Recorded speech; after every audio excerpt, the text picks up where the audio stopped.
سبيل الدموع سبيل مريح. اب ایک پھر سوال یہ رہ جاتا ہے کہ کیا تھا اگر اسلام یہ لفظ ہٹا دیتا؟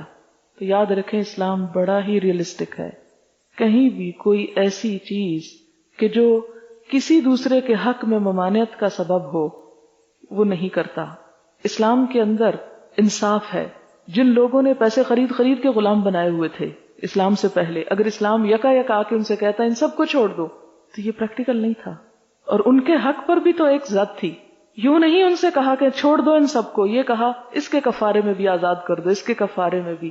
اور جس نے ایک جان آزاد کی اس نے اپنے آپ کو جہنم کی آگ سے آزاد کر لیا ہر عضو کے بدلے. یہ بخاری کی احادیث میں تفصیل کے ساتھ آتا ہے.